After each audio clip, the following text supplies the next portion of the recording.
I tried to quit and I was just experiencing the withdrawals, and I think that's what ultimately told me, like, I'm not gonna quit. What's it really like to break a nicotine addiction? This is Hadeyah. She's been juuling since the end of high school when a friend lent her their vape. It was the summer of 2018. I was at a graduation party and one of my friends had a juul, and I was just like, let me try that. From then on, I was hooked to it. And the next morning I went out and got one. Hadeyah made several half-hearted attempts to quit, mostly to appease her friends. It was mostly because my friends were urging me, like, please quit, like, this is not good for you. I was just like, yeah, whatever. And I'm kind of a stubborn person. Someone tells me to do something, I don't want to do it. It has to come from me. While filming, Hadeyah learned she may have had exposure to the coronavirus. I'm actually on my way to get tested for the coronavirus. 2 of my family members contracted it. I started feeling symptoms about 3 days ago. I've heard that COVID can be a whole lot worse if you vape, and your side effects and all that are probably going to be heightened because your lungs are already weak. I'd actually think about my lungs often though, because I was like, I wonder what they look like right now. Quitting doesn't happen in a vacuum. Stressors come from all angles. So I'm just gonna continue to quarantine in my room. I decided it would be cool to give you guys like a little room tour. It's kind of like my little cave, like for me to calm down. Like right now, I'm not doing anything. It's 3:41. Right now, I would be smoking my juul, probably watching YouTube videos. When facing temptation, quitters need support. This is Quitting, a text-based quitting tool, can help. 150,000 plus others are quitting with this. That's so cool. It said, when you reach for it, what are your feelings? Are you hungry, angry, lonely, tired, stressed? So I'm going to say all of the above.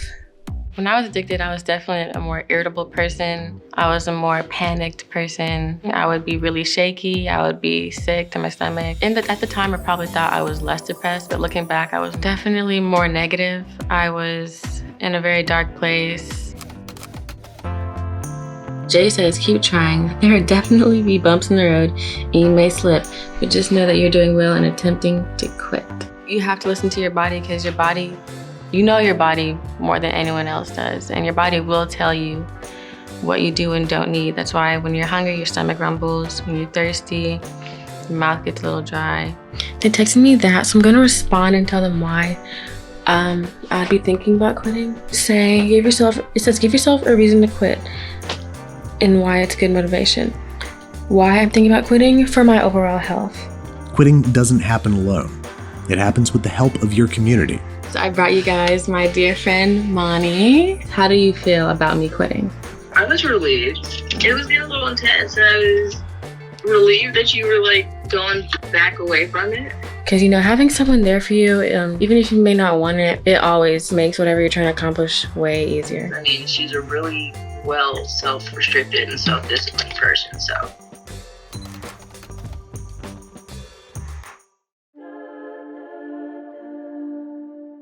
One day I woke up and I took a hit and I just decided, no more, enough is enough.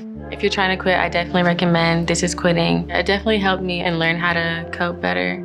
I'm the oldest of 5. I know my siblings look up to me a lot as life begins to throw more stress at them and mention hey, you don't have to vape to feel better. There's other ways, there's other outlets. You're gonna find ways to persevere and keep going no matter what comes your way.